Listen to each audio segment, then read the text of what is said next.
உயர் ரத்த அழுத்தத்தை சைலண்ட் கில்லர்னு சொல்லுவாங்க. ஏன்னா இது ஆரம்பத்துல எந்த அறிகுறியும் தெரியாது, ஆனா ரொம்ப அதிகமான உடம்பு சில எச்சரிக்கை அறிகுறிகளை காட்டும்.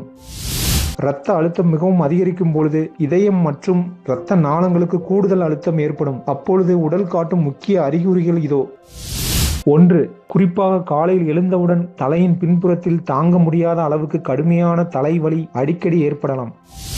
2. காரணமே இல்லாமல் நெஞ்சு பகுதியில் ஒருவித பாரமான உணர்வு, அசௌகரியம் அல்லது லேசான நெஞ்சுவலி ஏற்படலாம்.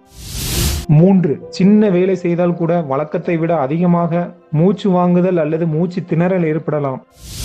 4. இரத்த அழுத்தம் மிக தீவிரமான நிலையை அடையும் போது சிலருக்கு மூக்கிலிருந்து திடீரென இரத்தம் வடிய தொடங்கலாம். 5. இதோடு சேர்த்து அடிக்கடி காதுகளில் ஒருவித இரைச்சல் சத்தம் கேட்பது, தலை சுற்றல் மற்றும் அதிகப்படியான சோர்வு ஏற்படலாம். உங்களுக்கு ஹை பிபி அறிகுறிகள் தெரிந்தால் பதட்டப்படாமல் அமைதியாக ஓய்வெடுங்கள். உடனே மருத்துவரை அணுகுவது அவசியம். 30 வயதை கடந்தவர்கள் எந்த அறிகுறிகளும் இல்லாவிட்டாலும் மாதத்துக்கு ஒரு முறை பிபி செக் பண்ணிக்கோங்க. இதுபோன்ற பயனுள்ள ஆரோக்கிய தகவல்களுக்கு உடனே நம்ம சேனலை சப்ஸ்கிரைப் பண்ணுங்க. தேங்க்ஸ் ஃபார் வாட்சிங்.